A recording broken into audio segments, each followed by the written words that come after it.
Ever wonder what you should focus on first to stop spinning your wheels?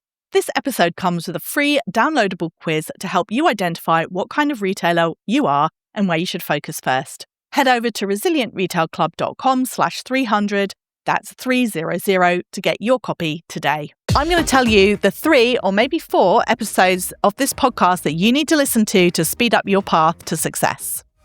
Welcome to the Resilient Retail Game Plan. I'm Catherine Erdley, and this podcast is here to share retail industry trends, insights, and best practices for you, the retailer who's serious about building something that lasts. Believe it or not, today is the 300th episode of the Resilient Retail Game Plan. It's absolutely mind-blowing to me that we have been going for nearly 6 years, 300 episodes, and recently crossed the 1 million download threshold as well, which is absolutely mind-blowing for something that I have, for the majority of the time, recorded in my absolutely tiny office. And one of the biggest joys of the podcast is when I go out and about and I meet people who listen to it. So if you are a regular listener, I just want to take a moment to say a huge, huge thank you, because it absolutely means the world. What I wanted to do in today's episode was really reflect back on the key themes that have come out of the 300 episodes. And I wanted to talk you through 3 episodes, well, actually 4 sneakily, that I have picked out that really reflect the biggest themes that I talk about on the podcast. So if you are new to the podcast and you haven't listened to the entire back catalogue, which is perfectly understandable, but you want to get a really quick sense of what the podcast is about and get some key episodes that will help you really understand that messaging, then this episode is going to walk you through them. So I began the podcast in 2020, which was obviously the middle of lockdown, the middle of the pandemic.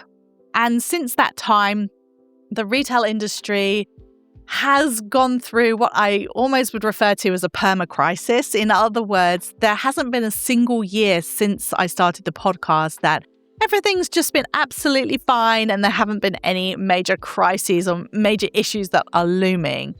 And so what has changed since then? I do believe that people believe even more in the importance of our local shops, our local communities.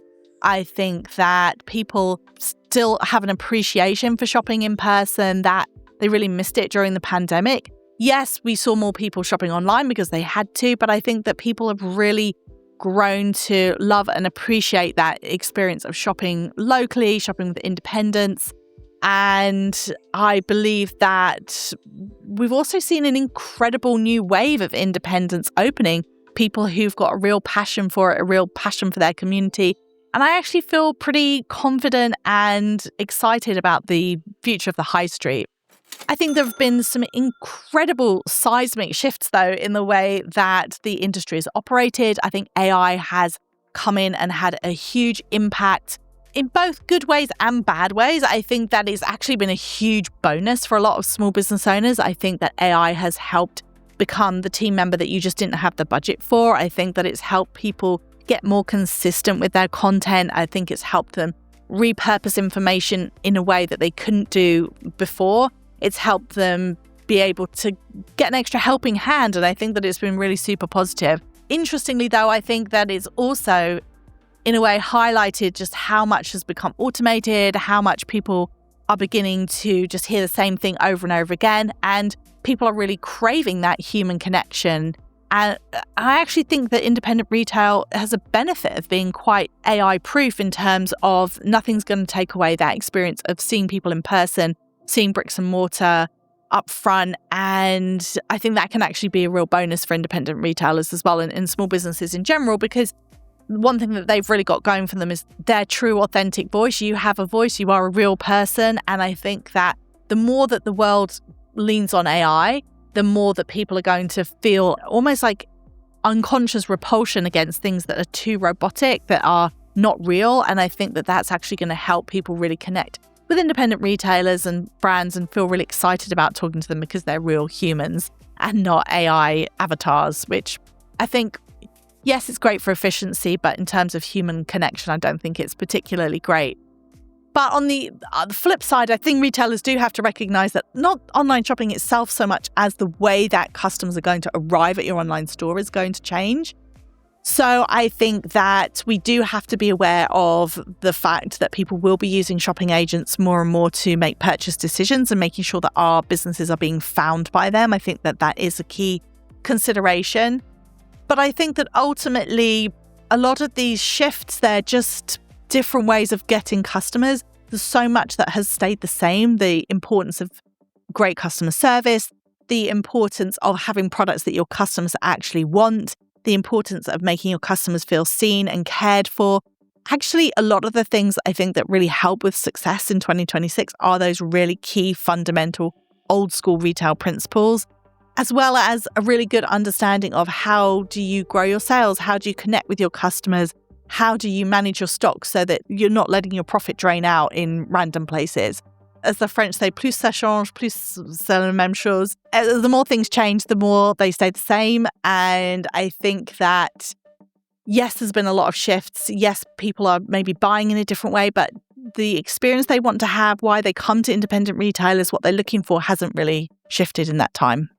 What I wanted to do in today's episode was really reflect back on the key themes that have come out of the 300 episodes. And I wanted to talk you through 3 episodes, well, actually 4 sneakily, that I have picked out that really reflect the biggest themes that I talk about on the podcast. So if you are new to the podcast and you haven't listened to the entire back catalogue, which is perfectly understandable, but you want to get a really quick sense of what the podcast is about and get some key episodes that will help you really understand that messaging, then this episode is going to walk you through them. So when I thought about the really big themes that I talk about on the podcast, one that comes up again and again is stock, also profit, and then the third one is the mindset element of running a retail business as well. So if we start with stock, then an absolutely quintessential episode that will help you understand why I'm so passionate about this topic is episode number 278. And that is all about dead stock, how to free up dead stock that is cluttering up your cash flow and stopping you getting the money that you need to reinvest into your best sellers. So instead of selling that off cheap, they decided they were going to take that with them to their new life, and then they were going to put it on to eBay or somewhere like that and just sell it off bit by bit. So they ended up taking these big plastic boxes full of stock to their new home and eventually got round to sitting and listing it all. And what they found was once they'd listed it all out, they had over £7,000 worth of stock in those plastic totes that had never even seen the light of day. This is a topic that I touch on in lots of different episodes. There are seasonal episodes about your dead stock at Christmas. There's how to clear it in January. There's lots of different episodes where I touch on how to figure out how much to order and how to run promotions without damaging your brand. But episode 278 is a really good look at why this topic is so important and why it's something that is literally make or break for a lot of different retailers. So the sneaky extra episode that I wanted to drop in when I was talking about this is episode 262. Episode 262 is all about your cash flow and the different elements that affect it. What's really amazing about this exercise is when you do it like this, you can see that a few percentage points shift in your out margin can make the difference between a business that's profitable month on month and a business that is running at a loss. So your cash flow, I talk about the SHOPS acronym, which is your sales, having it all planned out, your overheads, your profit and your stock, and how those 5 elements that spell out SHOPS nicely are really crucial when it comes to your cash flow as a retailer and are really important elements for you to understand how they all interact and help you end up with a healthy cash flow, which helps you be more resilient and pay yourself more, which is a big bonus in your business for sure. So those are my top picks, 278 and 262. If you head over to resilientretailclub.com/300, that's 300, then you will see links to all of these 4 episodes that I'm going to be talking about. So if you're busy scrabbling around trying to figure out how to write down the episode number, don't worry about it. You can just head over to resilientretailclub.com/300. Those 2 episodes, I think, are a really good representation of one of the absolute quintessential key themes of the podcast, which is all about your cash flow and your stock. So when we come on to talk about profit, that's something else that I'm really passionate about. It does link into your stock piece for sure, but profit is also about how you have profitable sales and you actually make the most out of your sales and protect your profit margin. So episode 259, which is called Sell Less, Make More, has lots and lots of tips for you about protecting your profit margin, and definitely go check that one out, because that again is a really big theme that goes through everything that I talk about in the podcast and is really crucial for you to understand what it takes to become a really resilient retailer. Knowledge is power. It's really important for you to understand where you're at and then have a look and see how you can optimize. So the first thing is check all of your top sellers, because your best selling items have a disproportionate effect on your overall profit margin. So if they're at a decent profit, then it will help lift your overall profit.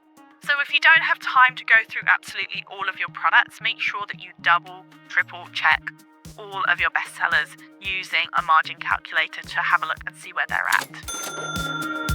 And actually, all of those tie into the key truth that I like to talk about, which is that there are two fundamental elements that impact whether or not you have a profitable and therefore successful, long-lived retail business. And that is, are you making enough money every time you make a sale, which is all to do with your profit margin. If you're worried you're not, then definitely go check out episode number 259. And also, how quickly are you getting your money back from when you spend it on your stock, which again is everything that we talk about in 278 and 262. So making sure you're clearing through your dead stock, making sure you've got a plan for your cash flow, and then really honing in on your profit margins in 259 as well. And then the final element, the final thing that I talk about a lot on the podcast, and a final really crucial part of running a retail business, is the mindset side, or the psychological side, or motivational side, whatever it is, however you want to call it, of what it takes to actually get up every single day, run your business, keep looking forward, keep overcoming those obstacles, overcoming sometimes the loneliness of running a business where maybe you don't have other people you can bounce ideas off. All of that is absolutely essential when it comes to building a retail business. So, for example, one of my recent episodes, number 296, the importance of keeping selling even when it feels like time is tough. That is definitely a great episode to tune into if you haven't heard that one yet, because I'm touching on that absolute crucial element of running your business, the importance of not just financial resilience, but also that mental resilience as well. How do you keep going? How do you believe in yourself? There's lots of different layers to this. I've often said that running your own business, it's a lot like a crash course in therapy. It makes you confront all kinds of different things about yourself. Believe in the work that you're doing as an independent retailer, which is absolutely critical, and keep moving yourself forward. So there you have it after 300 episodes. I mean, there's so much more that we cover in the podcast. The three really big themes are you making enough money every time you make a sale? Which, take a listen to 259 for that episode. Are you clearing through your stock enough, getting that money back? So listen to 278 and 262. And then how do you feel in yourself? Are you motivated? Are you believing in yourself and your mission as a retailer to keep you moving forward? And if you feel like you need a pep talk, then 296 is your episode. As I said, if you head over to resilientretailclub.com/300, you will see my personal picks for the 4 episodes that really encompass everything that we talk about in the podcast and will give you a really good grounding. If you haven't listened to all 300, but by all means, do take a look through. We have incredible speakers. We cover all kinds of topics, but these 4 episodes are really honing in on the key message of the podcast. Thanks so much for listening, and here's to the next 300 episodes.